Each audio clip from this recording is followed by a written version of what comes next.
cela n'empêche pas au monde, Canal Plus a une chaîne Moko Bellevue Télévision, qui sera la culture congolaise. Alors, tant que la culture congolaise, ayebi que Gesho a joué un rôle oyo. Ayebi que Décor a joué un rôle oyo. Ayebi que Aziza, Marina là-bas, et les autres pour ne pas parler. Parce qu'au temps qu'on savourait le Kawamalbélé, Batali Yango. Après, tant qu'on te rencontre à 6 heures, on a présentation d'acteurs, Batali Yango, tout avancer. Très bien. Voilà. En tout cas, focus et les films. Tous à plus focus dans Bellevue Télévision. Tous à plus focus dans les films et Nabiso. Vous à plus focus Nitisikoyo. Tout à promotion et film et Nabiso. Le temps de la fin. En tout cas, le temps de la fin parle de beaucoup de choses à la fois. Ah oui, ah oui. Oui, le temps de la fin nous parle en même temps et le Banabiso. Comment le temps de la fin, tout ça même dans la Bible, dans l'Ancien Testament, dans le Nouveau Testament. Alors, c'est pour dire que la prophétesse Abakouk a une obligation, il y a quoi ça babylonien, Bouvanda, Kimia. Yo babylonien, moi ça y a fifi. Et puis quand on doit me dire dans Zaki Tenga, Zaki Kana Yams dans le plateau. Pour que tu compares si là, na Bobo Manoka. Donc Bobo toko comparé na si la t'es pas si la za incomparable. Ah mais yaya na yebité luxe wana c'est wana bozwa kangonde ni puis il paraît vous avez un homme à la maison. Si ozo finga biso toi malade mi tout et ça la raté ngwaku wana est-ce que vous savez qu'est-ce que ça veut dire ngwaku na Kikongo ba Kongo baza awa ba interpréter qu'est-ce que ça veut dire nyama ngwaku. Vous savez qu'est-ce que ça veut dire? Et puis, moi, dans mes analyses, je n'insulte personne. Lorsque vous insultez, Moutuloko t'a dit, Nazo soit insulte belé. Et n'a insulte toi, ne pensez pas que ça va me décourager. Voilà, mesdames et messieurs, Bandeko Balandi à Top Media Télévision, Bandeko Balandi à Top Max Télévision, Yamsi Yambe officiel, Dada l'international, Bino Nyon, son appel c'est Bino Mbote. Moi, c'est votre frère Tadji Ngalapa. Les devoirs m'ont encore appelé aujourd'hui, eux, à la droit Nabino. Je viens aujourd'hui avec un nouveau message, avec un film Oyo Egobima. C'est Sama ici. Avant, Toko m'a déjà, j'ai dit film Egozala disponible. Na combo, il y a Temps de la fin. Temps de la fin, c'est un nouveau film. Il y a Bellevue Télévision, on a Société Bellard Production. Temps de la fin, Makambo Ezali et Belé. Nakatina, Temps de la fin. On va vous montrer Makambu. Oyo nyonso ezali na basine ya Temps de la fin nakati ya film wana. Lelo tozo luka moyen peto ça la analyse ensemble avec mon ami frère Yamsi Yambe le Terminator nakanisi batu ebele ba meka ki ko senga ete papa t'a dit Yam ça sali une semaine à l'équité na Top Media Télévision une façon à l'écart. Il y a des questions, il y a des choses oh il faut to luka moyen to éclaircir batu. Et je vais signaler na bande ko nyonso vous qui soutenez le Valère, vous qui défendez les valeurs. Bino ba yebo accompagner ka ba maman Dinana, ba maman Ursile, ba maman Bellevue, ba maman Top, ba maman Milo, ba comédien nyonso ya Congo. Je vous invite bozala concentrer, bozala focus na Bellevue Télévision. Évitez de n'importe quoi, évitez les insultes. N'insultez personne. N'entrez pas dans ces salles G là, ya koluka moyen ba comparer biso nyonso to komandenge moko. Moi, c'est là que tu es à Koufa qui est Tikalika Moukilana et Ezo Ningana. Si on a Moukilana, lorsque Ezo Ningana, les gens veulent assez que Bapakola Makilawana Batunion so Poba Kinena Bangonion so Sak Moko. Faisons rien que notre travail. L'objectif, c'est de lever le nom de Dieu et de participer à la promotion. Il y a Maman Bellevue, Oazali, la patronne, la reine, il y a famille Libota. En tout cas, et que vous avez quelque chose de bien. Temps de la fin. Un nouveau film qui sera bientôt disponible. En tout cas, je vous assure que Temps de la fin, du début jusqu'à sa fin, beaucoup de et loko moko ya film en Temps de la fin. Mais en attendant, vous continuez à consommer film Nabino, les Kambouama Belé, déjà disponible na Bellevue Télévision. Un film qui a édifié beaucoup de personnes et même les Batu Belé, Makambu et Belé, film en Bokende, Bozoaton, Yakolanda film en vous ne serez pas dessus. Ici, Toche Labino Nakanisi, déjà mon réalisateur, Bagoche Labiso, moi extrait ou bien affiche. Il y a film Nabiso Temps de la fin, ils allaient produire à Bellevue Télévision. Une façon européenne, ça bino couleur à Makambo et Zoya Kuna. Mais en Europe, ça va master nanga nyonso. Dieu merci, mon dire, je te salue, Dada l'international, Pams, je te salue. Mon neveu Anthony Dadjou, Kitata, Azapé Awa. Melkin toi, Boza tellement est belé Awa. En tout cas, je vous salue, que les bons dieux vous bénissent. Lorsque nous avons le chapeau pour ça, un grand merci à Maman Bijoun Ketani. Maman 90%, maman bon papa Jean-Pascal Leka, que les bons dieux vous bénissent. Hein? Maman Déborah, maman y a Lorraine, Azali la mère de Plisière. Un grand merci aussi à maman Zozo, la femme de papa Noé Mavaka Lanzing, a mis le respect maman. Koko Abana, un grand merci à maman Déborah Lubanda, Kilo Amera Calgary, maman va surprise. Un grand merci aussi à maman Yvette Mbangu, il y a maman Yvette, maman Émilie Setimaïnga, je vous salue maman. Fondation La Vida, que les bons dieux vous bénissent avec les enfants. Au Bozoko Bokola, un grand merci aussi à toi Aurélie Mafouka. Mafouka yaba Aurélie Boyende Tozo Banda Moussala Nabiso avec Yamsi Yambe, Bertin Konde Mbongwa propre, rentrée scolaire en gros, Bertin Konde Mbongwa propre, l'infirmier clinicien, les millionnaires. Bertin Konde Nzamba Zalanayo, Bandeko Balandi, président bébé, maman Nathalie Nana Moussibou, Angelos Caro, Anfato Dokonti, Makiala Kumba, Tata Poefa Pekato, Jenny Beta Industriel, Sol Memba, je te salue, hein? Madeleine Aketa, Vicky Moussao, ba maman Nyon, sa famille Libota, na Pesibino Mbote, Boba Lusana Boye, Tozoanano, mon ami Yamse Yambe, les Terminators, une façon, Yakosala Moussala Nabiso. Mon ami, bonjour. Yams, bonjour. Oh. Bonjour, Talabiso. Je suis Yams Yambe. Je suis de famille Libota. Voilà. Je vous salue. Famille Libota, oui. Yams Yambe de famille Libota, ça veut dire? Yams Yambe de famille Libota. Toi, la minute, toi, la famille Libota. Biso tout. Toi, on n'a pas mon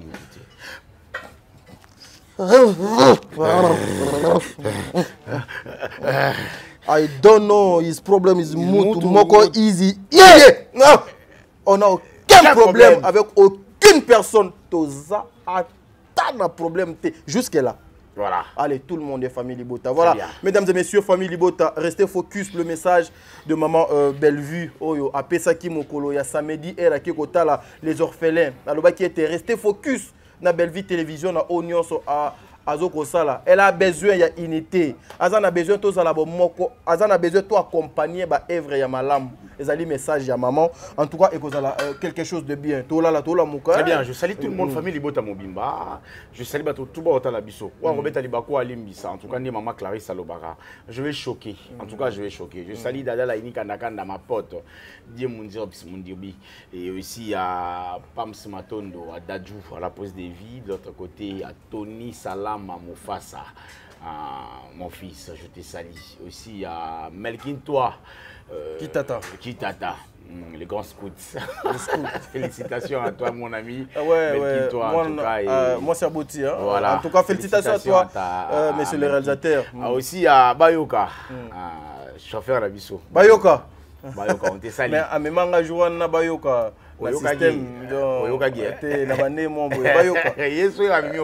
Des chauffeurs on a la mystique. Voilà. Mais à Beta à peine moi plan. Yé na tout na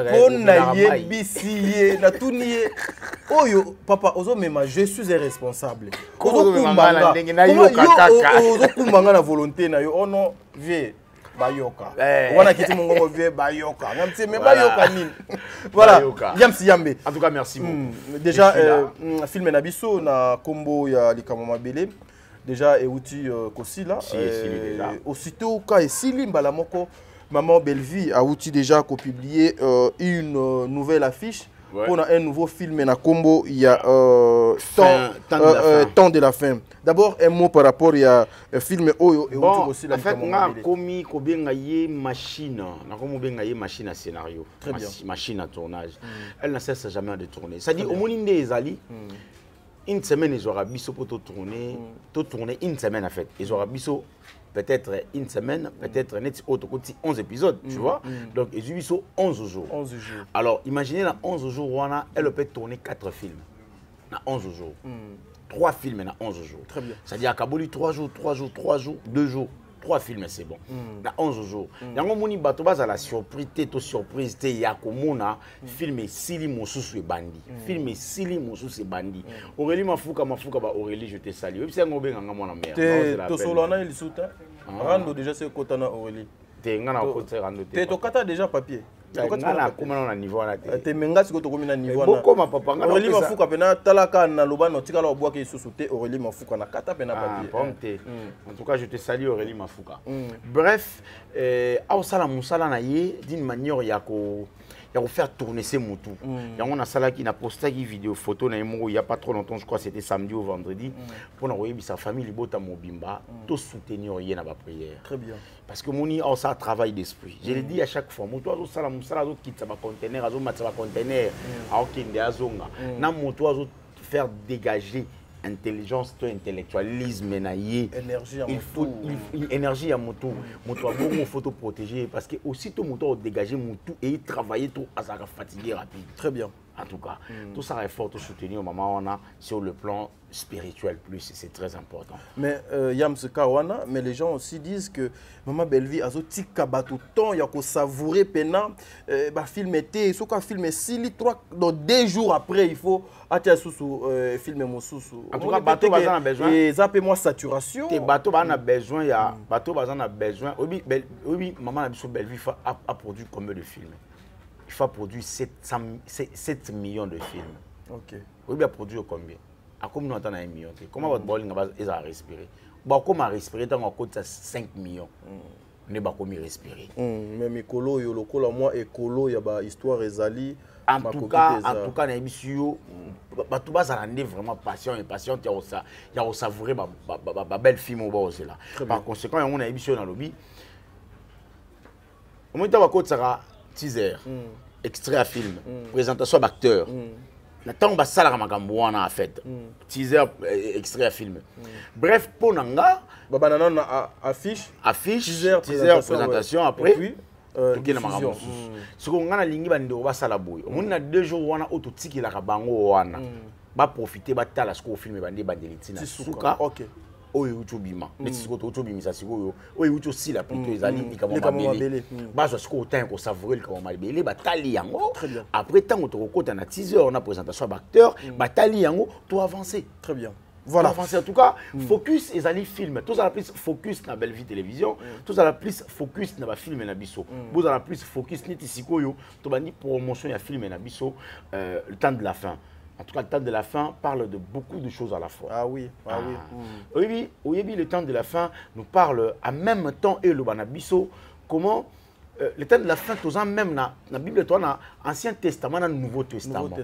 Alors, Nouveau Testament, il y a un verset moussous, surtout dans le livre moussous, on a l'Ancien Testament, il y a un livre où on est Malachi, il y a un Ancien Testament. Et si vous avez montré, il faut appeler ça 1/10. Et si vous montrez, il faut appeler ça action de grâce. Il faut appeler ça premise. C'est là. Vous êtes un bandit bien. Non. Là où tu as appuyé, il faut qu'on crée l'église. Il faut ça l'église. Non, Nabaliro, ça va. Non. Allons-y, mon ami. Mon ami. Ciao, papa. Mais pourquoi ce qu'on y aussi au bani déjà qu'on met là pour moi mais là yo ka guya kokango na ba soki ya lelo za ndeli pour yo me na kokela la pamba yo me na kokela vraiment habité papa ya yo lege belé te papa za mukolo ko za mukolo vert na mukolo non rouge nde mutu de kangi rouge te papa rouge mutu ka papa boni buzo ba boyeko tadi même bat ba mona ki okosa ngana kosa te na bosa na kande back dam. Il y a des ébélés même qui bandent d'abord. Mais ils ont rassure avec les cils, moi, comme c'est gaga. Bêta, papa. Bêta. À la santé. À la santé, mon ami. Vivons pour notre nouveau film. Le temps de la fin. Le temps de la fin, Bomi Lengeli. Les Abakouk. Bomi Lengeli. Papa. Les Abakouk, Bomi Lengeli. Non, on dit qu'on a ici les gens qui tournent ma case. Na comprendre te moi sukale. Et baki sami. Na on dit qu'on a abakis moi formule. Moi formule musu. Tozongiwana. Place na Malachi. Les gens dans l'Ancien Testament. Ça nous parle de prémices, offrandes, actions de grâce et dîmes. Vous comprenez? Si koyo na kati ya livre ya Abakouk. et là que pesa qui prophète Abakouk quand des akini peuple oyo ya zalaki lokola prophète numéro 1 oyo ya bande ko kamba spirituellement. Alléluia. Ba pesa ka action de grâce te. Ba pesa ka dîme te. Ba pesa ka promise te. Ba pesa ka pe offrande te. OK. Vous comprenez? Alors, na kata bilo wana tango ba opesa ngoti. Nzamba komo yoka kanda kati na bango parce que biso tozawa na $10 na bomba $1 pour Nzambi. Fin de compte na kyo calculer na pesa na église, na pesa na orphelinat, na pesa ou nga place na lingi. Très bien. Nzamba obi aussitôt na tindi Abakouk. Abakouk a ko maîtriser bato wana te. Atindi ba angelou. Abi bokita na sebo kyosola na Abakouk. Angelo alati poso a moto. Aye akoti na ndako Abakouk. Bato bazaki wana wa bakuka ne ko kamba. Les Babyloniens, si je m'abuse pas. Voilà. Yone pasteur wa papa nga makamona pe. Papa, omoni ba Babylonien tango ba yoki banzelu ba uti na lola ba kiti na se ba yoko luka Abakuk mosakoli ba solola na ye. Banzelu ba lobi na kata banzelu wana omona ba bandeko yo ba makudala. Wa zaka za mobali même taza pe mwasi. Bango be bazalaki bandeko malembe donc il est malembe to bien na koka to mela koka po d'accord je te salue d'accord je te salue d'accord la personne mbote nga melite pour na batela koka la ngamba yuno muno kangisa munoko o tshela ndambu papa mais nga nazo kangisa munoko pour na peso wango lisute o tshela nga jamais papa moi sikutu na éviter à tout ni bise et vous yo mon ami tu es très bien boka ni cracher na kati allons-y. Donc, ba Angelou ba yé ba solo na prophète Abakouk. Très bien. Ba Babylonien ba yoki ba Angelou ba yé. Ya basina mibali ba lobi ba o ba zwara ba ninga na bango mibali ba lobi to kei kuna. Ba bandi koluka ndako ya prophète Abakouk. La Bible nous parle de Nzambe ya sali ke ndako ya prophète Abakouk e bunga. Et comment invisible. Invisible. Alléluia. Ba na kata ndako. Mais bato ba libanda ba mbona ndako anaki. Idée ya Babylonien zaki nini? Baya ko bimana ba Angelou lokwa mibali na bango lokwa basi na bango. Tala bato place bakomi. Parce que bato bakomi na niveau wana ya koluka ba bimana ba Angelou. Combien plus forte raison ya nini kozanga bango pour finga belle vie. Yango lelo eza incarné na bandeko na biso misusu. Bazaka ba Babylonien wana bazaki wana kaka bango ndi ba continuer incarné na banzoto bandeko. Voilà. Alléluia, alléluia. So la prophétesse Abakouk, entre autres la prophétesse Kotanga Kombote. Comme on est qui prophète Abakouk, on se limite là. Qu'est-ce qu'on entend dans l'article là? Là, il faut tester ça dans la souka. Mais on se limite là. La prophétesse. Voilà. Tu as évolué. Tu as combien de bétani moi beaucoup. Vraiment, on habite vraiment, on habite. Vous comprenez, mon cher? Allons-y, mon ami. C'est pour dire que la prophétesse Abakouk a une obligation ya koyebisa ba Babylonien movanda kimia. Yo Babylonien oyo moi ça ya fifi. Yo kokyo finga ya msite. Mais là koka. Ni to ke na monde koko ici la voix. Non mais là on a kengili là. Mais papa, faut qu'on fiba. Fiba papa. Fiba papa. Et ça biso soni yo te me kabula ka koka moko. Toi la ngwa moyete. Ba Babylonien oyo musala na bango eza kaka kofinga ka mama na biso belle vie. Ba Babylonien wana moko siko ya ba Babylonien aleki na teva kofinga ka mama na biso. Mosusu ba Babylonien mususu koto aleki na teva zo finga ka mama na biso. Ba obosana que prophète Abakouk, la prophétesse Abakouk ye moko alobaki mwana muke na balotete na ye. Alléluia. Come on daddy. Ye moko alobi yo zo pesa mbongo 5 films bato bandi maté. Est-ce que les anda yo des Josué ayo? C'est azwagi da ya yes. Les anda yo des Josué ayo mbongo 5 films. Atuni. Vous comprenez? Et si kabiso nyoso to omona ke makambo eza compliqué, très bien, c'est ça. Yango na bisi ba Abakouk les Babyloniens nyoso. Prophétesse Abakouk. Mamou, je te salue. Ma petite sœur Mamou. Prophétesse Abakouk. Comme na moi logique. Ça va. Mamou, ça va. Maman nga boité aussitôt komisi aussitôt monaka beti plan moka. Ceux qui a beti plan yenanga to bebana. Bien habillé les qui na ngai. Les qui na bien habillé. Donc nazonga na likamba Abakouk. Babylonien bosala effort, ba Babylonien nyonso bo otala ngai. Bolongwa na kombo ya les Abakouk. Botika Abakouk azaki ka moto moko. Moko, oui. Botika la prophétesse Abakouk azala. Bino ba Babylonien bosala effort bobongola motema na nzela ya prophétesse Abakouk. Parce que azana ba qualité na yépe. Ba Babylonien boza partout na mokili. Babylonien moko azana na France, Mida, Babylonien Mida. Babylonien essaie de Panama. Babylonien Babylonien boza ebeli. Musa na bino za wana koluka ko mimisaka prophétesse Abakuko ngambu bosala kitoko mingiti. To avancer. To avancer siko olobi babatindi moko ya Babylonien. Moko ya Babylonien. Avec Babylonien baza ebeli. Babylonien ko balekechu. Aïe. Totanga komboti. Très bien. Babylonien le ko ba moura. Mais na peki so combo ozo continuer kotanga ba combo. OK, atiki. Cette fois-ci là. Tika. OK. Merci. Allons-y. Babylonien le quoi Babylonien. Babylonien le quoi Babylonien barési. Mais yo apparemment mon frère, nazo peki sa yo ba combo. Combo ne Babylonien ne limisa pardon. Bref, Babylonien. Babylonien le quoi bandi kwa na tangi, Babylonien mususu. Ba lobité biso moyen to attaquer famille Libota ezate. À l'occurrence, monsieur Yams, tonton Yams. Totina mwana na biso azali Babyloniaise mwana ya fifi. Kende Babyloniaise yo attaquer Yams. Tangu mwana lobi ngana ebi Yams très bien azakana lemba na ebi vina ina ko attaquer ye. Babyloniaise a su pouvoir. Elle passe à la télé pour répondre à Yams. Ça se rendre compte que Yams c'est sa famille Libota. Il ne manque jamais des arguments. Il ne manque jamais des munitions. Les Minduki. Les Minduki, je ne les manque pas. Je ne les manque pas. Ce petit ni moutou moussou na robete lisusu. Ya Fifi pleurant. Ya Fifi pleurant. Ya Fifi azaka mwana mobali bien moi aussi. Mwana mobali. Mais comment ya Fifi? C'est normal ya kana to benga ya bébé. Ya bébé ya ba mibali bazali.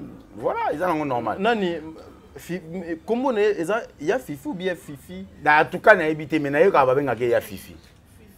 En tout cas, excusez, hein, je ne connais pas son nom. Je ne connais pas. Personnellement, t'as dit personnellement, il y a Fifi. Personnellement, Yafifi, je ne crois pas qu'il y ait Binga. Je n'ai jamais eu de problème avec Yafifi. Personnellement. Je n'ai jamais eu de problème, je l'ai dit, moi, dans mon balabate, si la vandi otalanga. N'a pas problème, n'a eu atamba la mort. N'a pas eu mbalamoko na vinanga. Comme moi, Yafifi, n'a eu aucun monde dans le scénario à mon dire. Ah, Yafifi. Je n'ai pas écouté, moi, mon bali. Ok. N'a pas eu mbalamoko. Et si il y a une place, n'a pas eu place, tu écoutes le monsieur Yabosana. Après, on a c'est fini. Mais le roi salanga passi ezani. Le roi ko salanga passi ezali tant au moins si ya Fifi. Passe à la télé pour le balanga naza malade. En tout cas bandeko tout au bazaki choqué na ndenge na répondre moi ça ya Fifi, boye ba na malade. Eza mutu mutu banda sala bien té. Ah, ya Fifi Fifi ba na malade, mutu e sala bien té. Yango bomoni na répondre pe. Yenda za mobali ya ndeko moi si doit finga biso. Ya Fifi na za ndeko mobali ya ndeko moi si wana. Ah, zela avant continuer. Vunga funa mela coca. Mela coca papa. Mais avant mela coca funa pesa ba masa na mbote. Papi Kader, mon ami. Kader penaga masa nanga, je vous salue. Kader, ouais, Kader, masa nanga. Naibi. Non pesa masa na musu. Daniel Lebika aussi je te salue. Lebika, ya parlé maintenant, je te salue. Jerry Matondo. Matondo ya ba Jerry. Wana pena so la pembe. Et ouais Nico Shege. Donc te ngana zo pesa ba master na. Ya yo pesa ngapela pesa ya. Yo pesa ngapela pesa ya. Masalanga Jerry Matondo. Ko boka ngape pardon. Na yebisio na pesi mbote. Wa masalanga so la pembe to so la pembe. Il faut que sokola bilambo sokoli ma salite o boaki o tandi yango po ekauka. Très bien. Na pesi pe yamsi yambe mbote. Ah merci beaucoup. Ba masalanga nyonso. Ah, yo o pesa comme mbote bien. Tu ngapela pesa mbote. Mena na silisa. T'es d'abord attendre deux personnes, s'il te plaît. La pesi ya Nico Shege Mbote. Ya Fifi. La pesi ya Nico Shege Mbote. Ya Fifi. La pesi ya Nico Shege Mbote. Ya Fifi. La pesi Lionel ou Alec à la duchesse Mbote. Ya Fifi. La pesi ba Mbote. Moi c'est ya Fifi. Moi c'est ya Fifi. Moi c'est ya Fifi. Au troisième moi c'est ya Fifi. Moi c'est ya Fifi. Na ya Fifi. Na pesi Matuza Mbote. Ah. Moi c'est ya Fifi. na pesi na mi pesi pe mbote.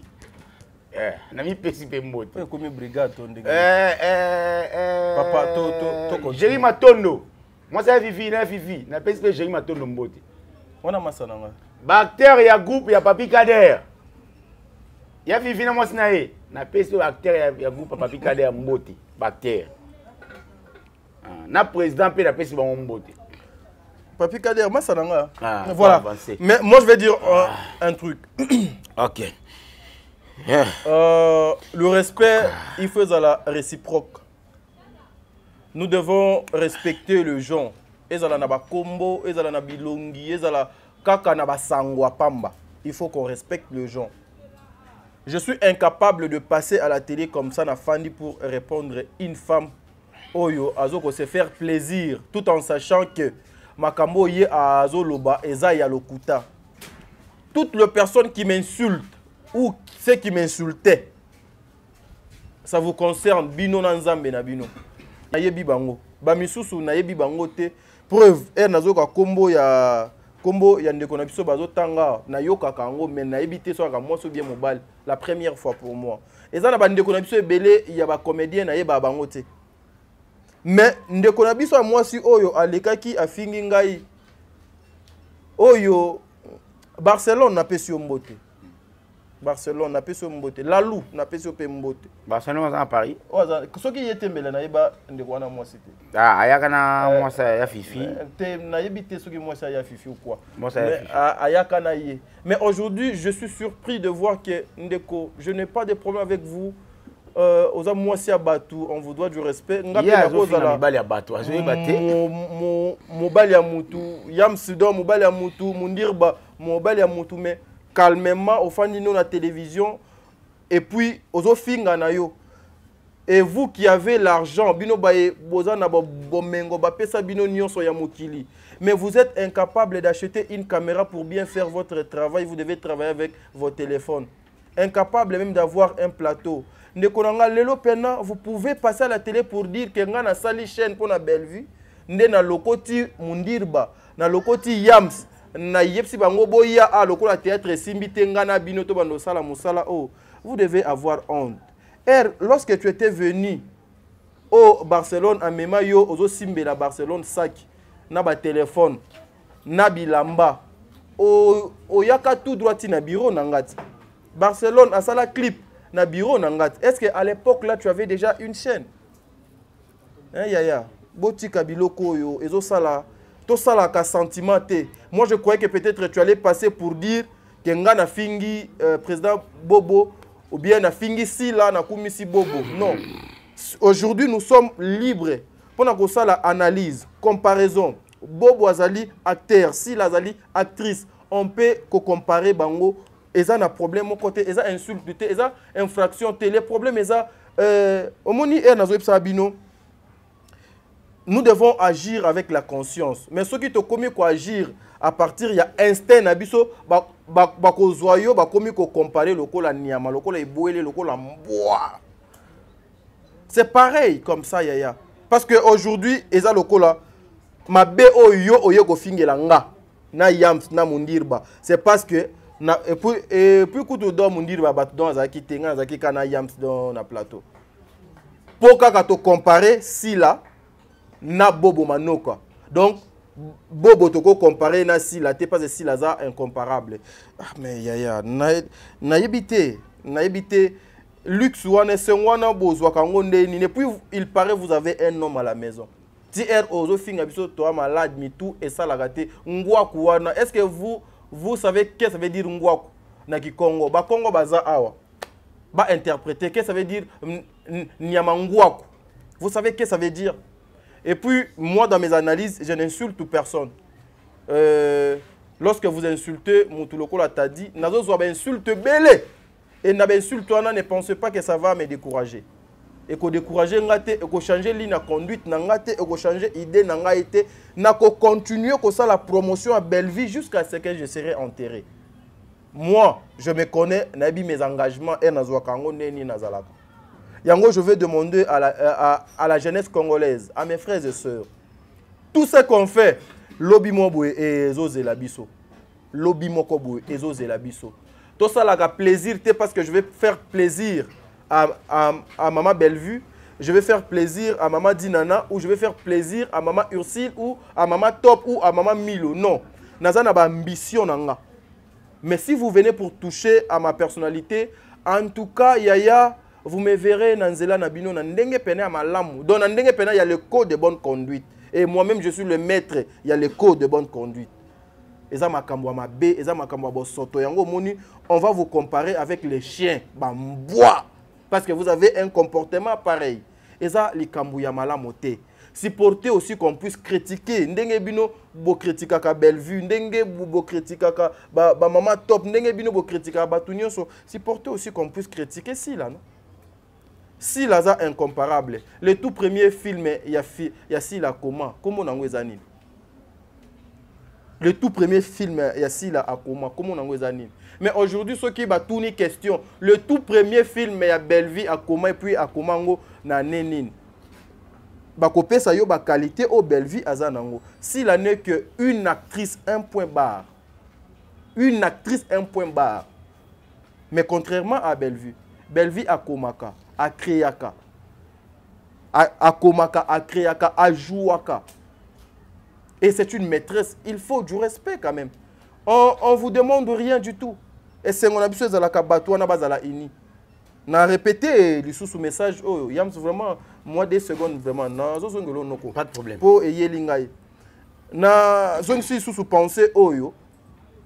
Pour dire na bande konanga, bino ba yebozo côté la Bellevue, c'est qu'au jour Bellevue na si la bago solo là. Ba fa na place moko, bino bo suka wap. Mais en tout cas, il y a des ignares. Bon, excusez, mais il y a de bulles mentales des fois. Lorsqu'ils passent à la télé, bazo bate nini o bazo ko sala po yemo kaza déjà na kati ya fochete moko boy makamo boy ya bosoto. Je n'ai jamais réalisé une émission pour demander à maman Sila ou à maman Dinana, maman Bellevue, maman Nani, maman Top Boss boyo kanaka tebo kabwana. Nos émissions ezalaka on demande l'unité. Donc l'unité makamba malamu ekosalema soki lelo ba sololi ekozala gloire pour moi personnellement ezala gloire ezala esengo botika ko confondre les choses ndenge boza bongo bwa lokola solo mabe boza lokola solo mabe boko yebana na bino partout mais mutu moko te akolinga afanda place solo mabe ezali boyebsanga qu'est bo répondre nga na question oh quel est le comédien o ako permettre au lelo ba comédien o bino boyebi. Oh,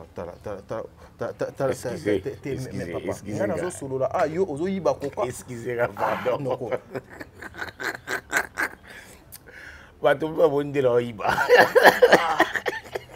Oh, Vinini, Seigneur. Voilà. Ok. Papa, tout sur l'émission. Mes frères, Tozo Baby, ça va venir na biso. Tozo Mitia Bakal, biso moko. Il y a beaucoup de personnes qui m'appellent. Oh non, tu vois. On allait te bénir. Ngai naza boye. Omoni tu vois que pembeni ya mams kuna batwana nyonso baza na ba comment na ba sponsor baza na ba partenaire. Omoni ce que tu fais pour Bellevue ozomi kangela ba porte. Qui vous a dit ça que moi aujourd'hui pour être béni il faut kakana soutenir si là? Qui a la clé ya bénédiction de tout un chacun à part Dieu? Non, papa. Moi déjà, moral pour nos sommes conscience, c'est vraiment impossible. It's impossible. I say thing is my conscience. Yeah, it's impossible. Yeah, I don't know impolite is me. I don't know impolite. Donc je peux pas. Je resterai comme ça. Une façon, il y a Sabino que maman, papa, nous devons faire très attention aux alina à venir, aux baby salelo. Ils ont rien à prouver. Temps de la fin, ils ont poussé en apembeni. Mais papa, il y a une monoclérité. Les gars, ils vont les dire ça. Mais là, on a encore cher. Voilà.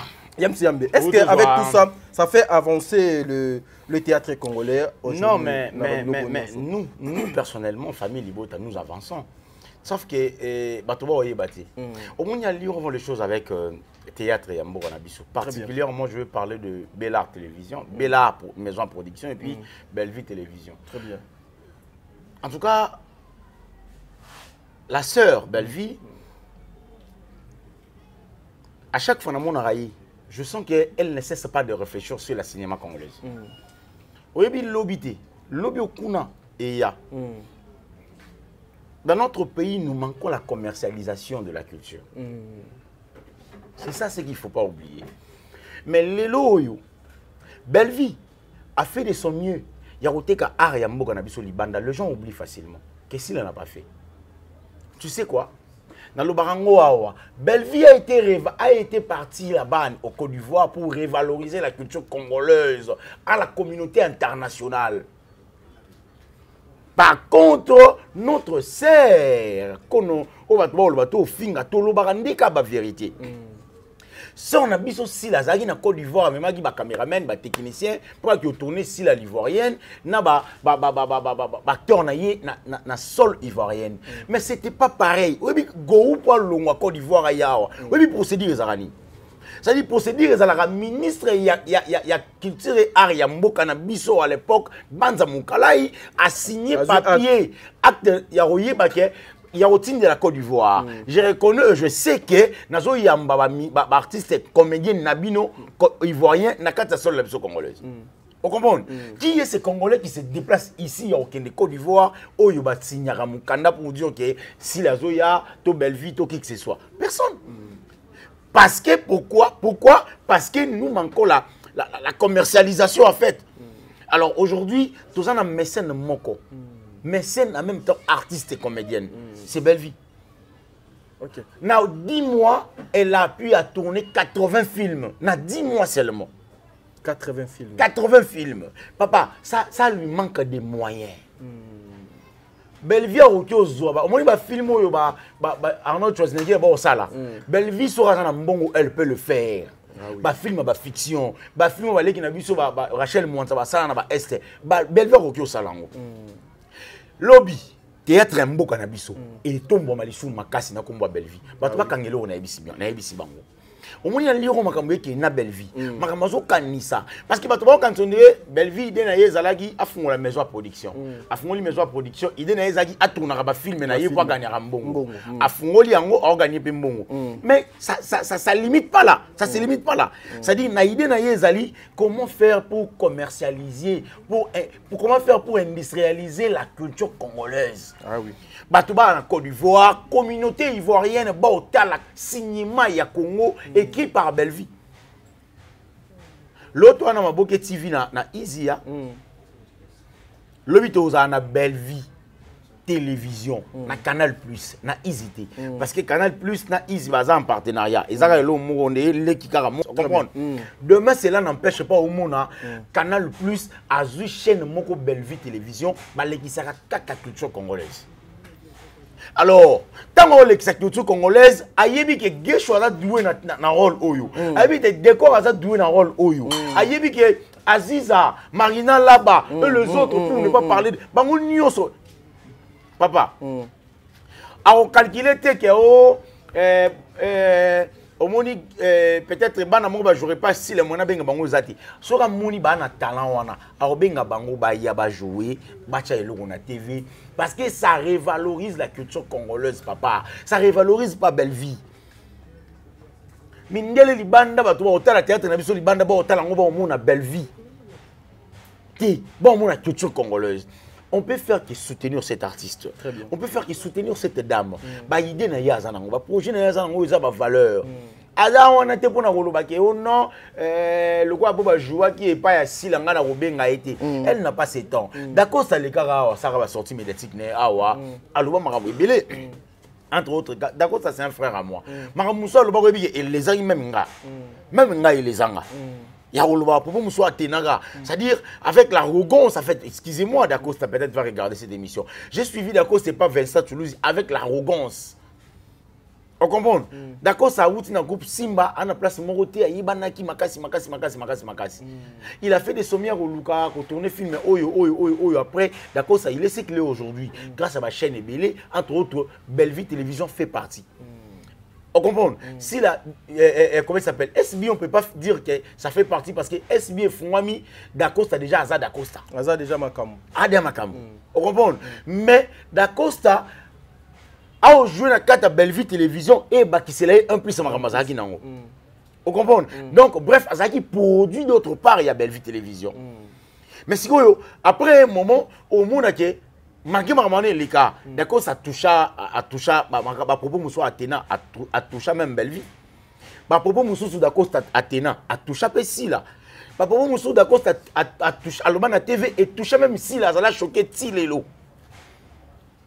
Si le loi a choqué. Mais il n'y a qu'à juste défendre cause naïe. C'est si, ça que beaucoup de personnes oublient. Parce que si, aujourd'hui, mon côté à Kolinga, sa famille, voilà. Sa femme et ses enfants. C'est-à-dire, je te dis une chose. Il n'y a aucun homme sur cette terre qui accepte l'humiliation.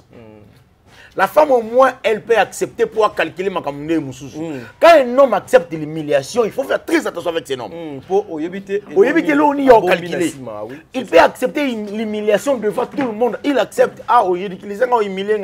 Problème, ils ont été merci. Accueilli, mais il y a belo wasimirouya.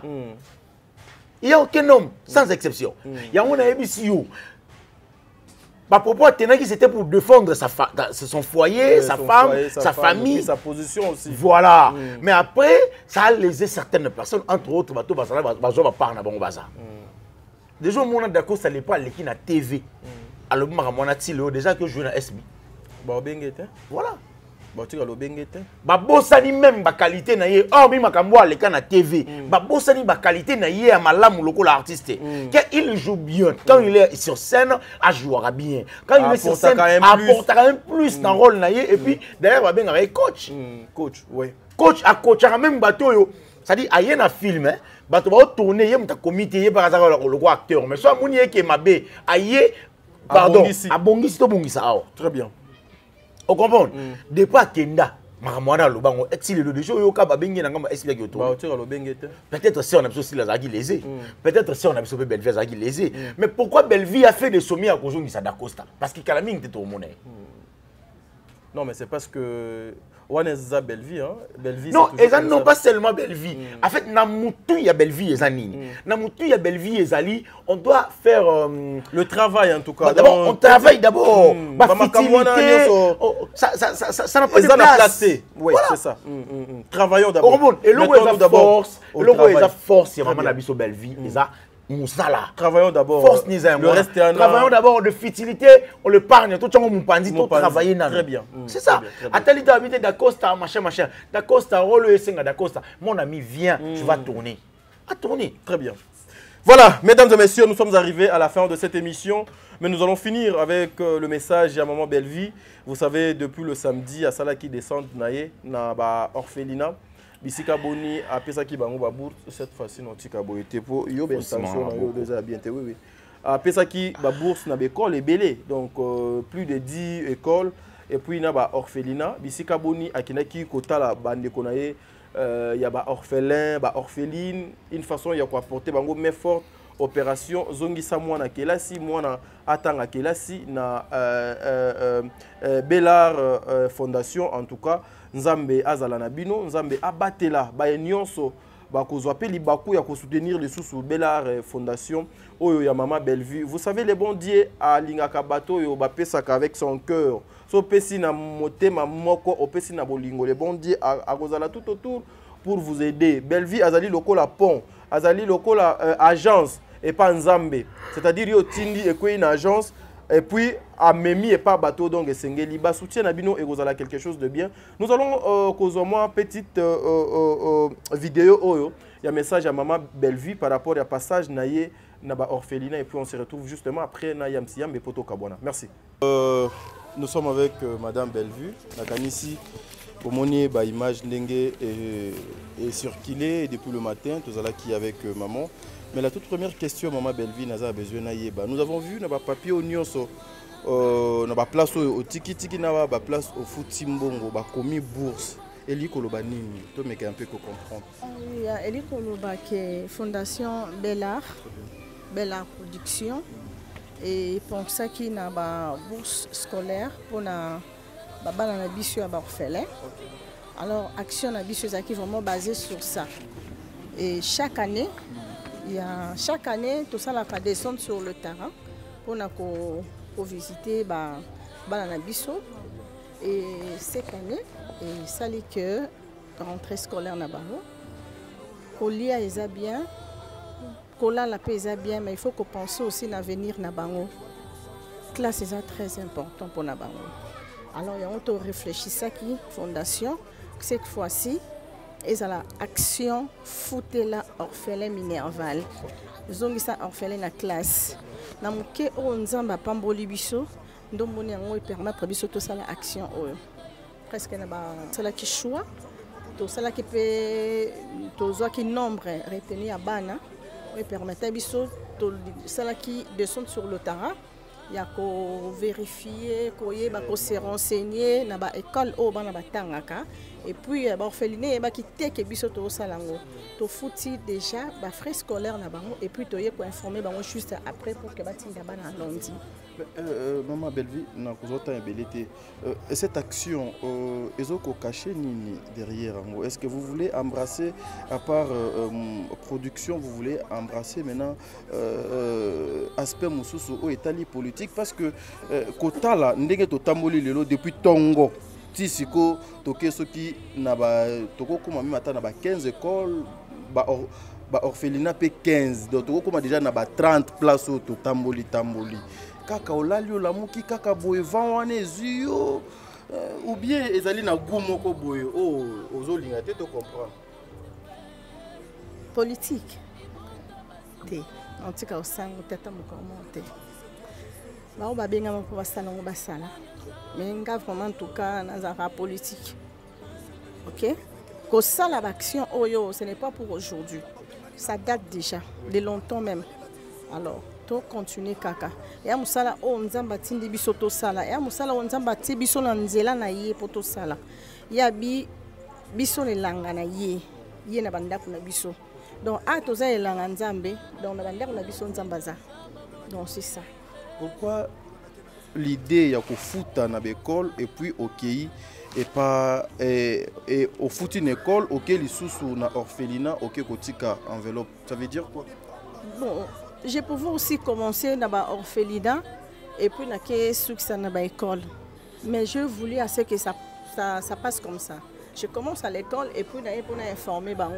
Et ça peut bien. Bon, c'est un qui a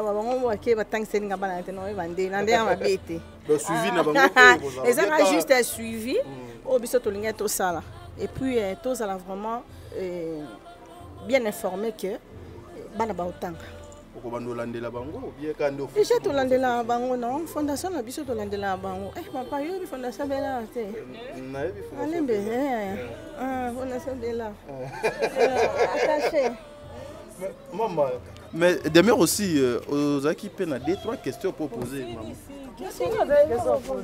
yo le loco c'est ça te à reposer n'a été bon un grand merci un grand merci encore na famille Libota famille moko oyanga famille o moko nzamba pesanga famille moko o nzamba tiabino na nzela na nga pour que bo soutenir nga soutien na bino esala nga bien makasi na yebi ke ezala vraiment spirituel eza moral eza physique nzamba pambolanga bino famille Libota nzamba bombelanga bino alors message na nga pour na bino ezala beaucoup plus bozala kaka concentré sur Bellevie TV bafan nyonso ya Bellevie TV famille Libota bisika nyonso bozali sur Twitter Instagram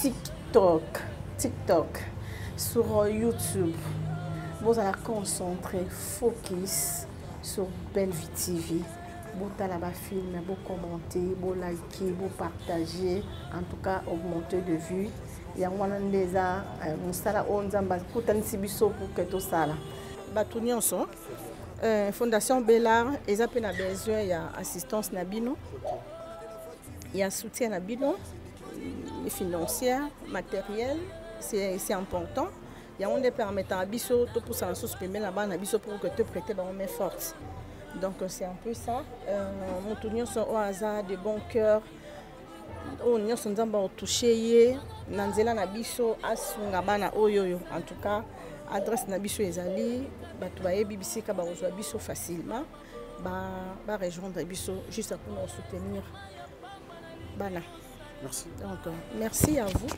parce que vous accompagnez kinga et boutique partout nzamba pambola bino azongisa bino ebele ngai oyo na opesa bino ekoka bino te mais oyo nzamba opesa bino ezala motu ya makasi koleka. Un grand merci à vous et merci na bato nyonso balinganga oyo baosoutenir nga na mosika tout comme na pembeni na baprière bocontinue kaka bolemba te yango nde eza mabilo sambo eza rendez-vous ya balongi. Merci na maman Laurent Mbongo pour la nzembo. Jemima, tu avais quelque chose parce que apparemment. Jemima, merci, que Dieu vous bénisse. Je suis accompagnée dans la fondation Maman Via.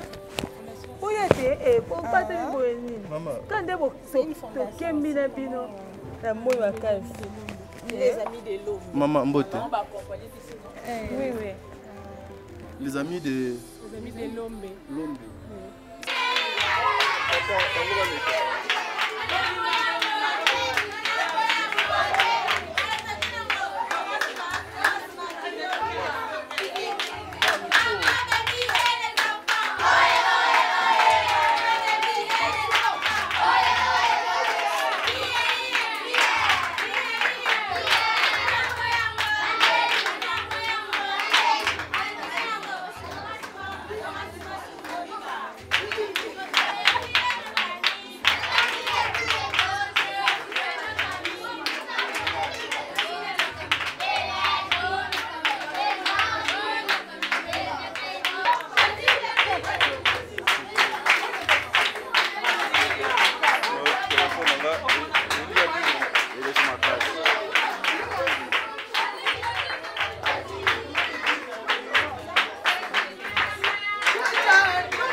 Mama yeli aleki kuna na école boyebia yende mama azosala vraiment ke bana bazala te na inquiétude na rentrée scolaire toyebi ke a mama ndako o bazosoutenir ndako oyo bien orphelinat oyo. Voilà, merci de retour sur ce plateau. Maloba ya Maman Belle-Vie. Soyons concentrés, restez focus. Bino ba nyonso bolinga ka Belle-Vie, ne famille bota nyonso bo tika la focus na musala. Nous voulons l'amour, l'unité. Na unité wanande e osala makambo malamu. Progressivement makambo e ko changer nango. Nzambe a la grâce. En tout cas boya bo entourer lisusu Bellar Fondation et kozala eloko mo malamu. Maman a eu plus de 100 bana na charge. O a futeli bango ba classe na présence nanga na caméra nanga na bana ki tambola nango samedi. Donc plus de 100 bana s'il vous plaît. Asuki wana te ya futela bango classe aye lisusu tina ba orphelinat pona ko baksa lisusu un plus pour que un plus wana et accompagner bango. En tout cas ça sera quelque chose de bien. Ceux qui binopé pour accompagner Maman Belle-Vie. Un mot par rapport à l'action. Il y a Maman Belle-Vie na Bellar Fondation. D'abord, moi, j'aimerais dire à Madame Belle-Vie, en tout cas, merci beaucoup. Ça nous va droit au cœur parce que nous sommes des orphelins. Tu as vu comment ça fait très mal. Tant aux ans, papa, toi, maman, tout le monde a dit que tu n'as pas bien. Ils ont pas bien, tout le monde a dit que ça pas bien, ils ont ça pas bien. Uniforme bien. Ça fait très mal. Ils uniforme bien. Ils ont ngoté, baninga ba yeba koti classe, yo ba bengani yo parce que mon défendre droit zaté. En tout cas, ça fait très mal. Mais grâce à Dieu, il a canalisé sa bonté à travers notre sœur Belle-Vie, à Pessier, Maïe, et on ça acte. En tout cas, la source à provenance et ça la remplit abondamment. Parce que moni moto azo sunga ba orphelin azo kotisa nzambe nyongo. Moto azo sunga ba veuve na ba veuf azo kotisa nzambe nyongo parce que la Bible dit il est le père des orphelins et le mari de veuve et de veuf. Donc à l'heure actuelle yé papa ya bana bitiki yé mobali ya basi bakufela mibali na mwasi ya mibali bakufela basi yé nzambe wana nde ayebi lo nini face à la belle vie na biso lo mo betadi na biso no bi yana bato musu nzamba linga balela te ezana bato mususu nzamba akwando sambela nzambe na boza pele bénédiction nga lipamboli nga lipamboli ne ezana ngopi mais nzamba ozela mususu na temps o ya lobaki. C'est-à-dire, tu as dit aux Olipamboli dans 10 ans. Ato Sambeli Nzamba Ebige au Koufa pété aux Olipamboli. Ato Koufa dans 11 ans. Mais dans 10 ans, et comment au Monango. Mais ça n'a pas tout mon sous-soupé, Lipamboli n'a pas dans 10 ans. Mais à Sambeli Nzambe m'a habité Lipamboli, il faut bousculer l'espace, n'aller qui s'en plus vite que possible. Parce que bah bon autant moi Nzamba Pambola yo. Dis-toi, wana na mbula ya mapamboli. Très bien. Ah, au moins bato le roi ba belle vie, son bon pambola bato nzamba ana makambe bile en fait dans le bateau nzamba redevable pas maman na biso belle vie mais dans le bas sinon nzamba ana makambe bile il faut salila yi ou saleli yeti ba source ya provenance na yi ça la remplit abondamment et sopana lo la huile et sopana ki na batonon tango moi nani mon pharisien wana ya ko senga maman wana bi pesa biso li pato lia maman na bi na na huile oyo na pâte oyo donc soki nazaka na pâte on a lipa oyo donc soki na pesi yo yango yebake tokolala nzala pharisien abi pesa ngai mama nzamba opambola yo okompa pesa naza yango na otulu ba pesa nga nzamba opambola yo tango apesi asaleli lipa wana asaleli gâteau wana apesi ya li tango ali ayebisi ya lobi nzamba opambola yo zwa biloko na yo zana kondima zwa nani tuku na yo ya farine cha yango wana zwa tuku na yo ya huile cha yango wana musali na nzambe anakei. La Bible dit il y a eu l'abondance en fait. Il y a huile, il y a bénédiction. Huile et tonditi ezo sopana. Ba komo luka place ko cha yena mwana na yi pendant que mboke yana pasi. Farine et tonditi et sopani parce qu'il y avait la foi. Donc, il y a un bateau mosusu nzambe sora lobi, soki moto na obi nzamba pamboli yo. Dis-toi que tu es béni, toi et ta progéniture. On comprend? Il y a un moni, en tout cas, nzamba pambola mère wana. Très bien. Nzamba pambola en tout cas. Focus film, hein, le temps de la fin. Le temps de la fin. Tu consommer film et le temps de la fin. Niclette Lelo, je te salue. Il y a Niclette Lelo.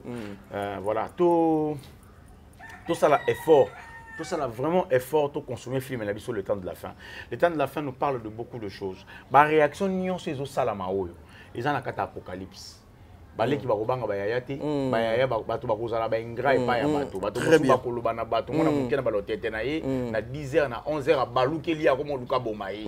C'est écrit dans la Bible na apocalypse. Ce bo bando tanga déjà apocalypse chapitre 12 verset 1 bo bandi okita bo yoka makambo ezo salama sikoyo.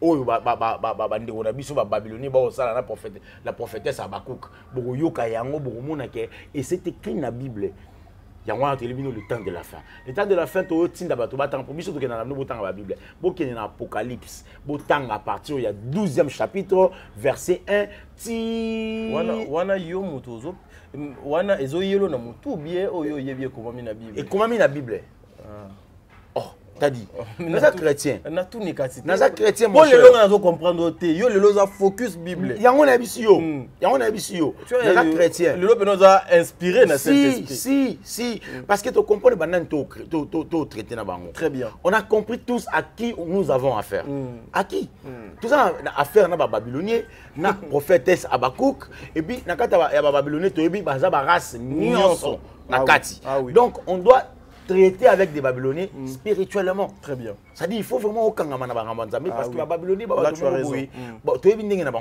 très bien. En tout cas, voilà. Voilà, nous sommes arrivés à la fin de notre émission, mesdames et messieurs. C'était un réel plaisir pour moi de recevoir encore une fois Yams Yambe. Nakoib Saka, le jeune, prenez vos responsabilités en main. L'avenir de demain est Ali Bisso. Bisso, tozali avenir ya lobby. Lelo tozo semenini, poto bukanini lobby. En tout cas, nous devons tenir compte de l'Union Soana. En tout cas, on ne va plus permettre à ceux qu'on laisse le temps Nabonti Valérie. À chaque fois, on vous utilise comme les échelles. Bazo utiliser bino lokola ba échelle pour mutumo boye amata. Mais si ko bino bazo utiliser bino lokola ba échelle, bazo utiliser na ndenge ni na moyen nini.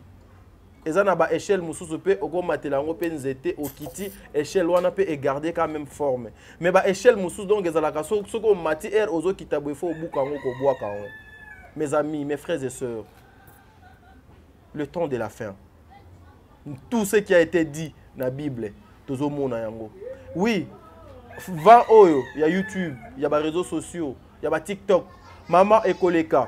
Il y a une chose qui ne passera jamais dans ma vie Nabiso, c'est la parole de Dieu. Et c'est Nzambe o Autikala Kolekate. Et restons dans la présence de Dieu, tout respecter principe.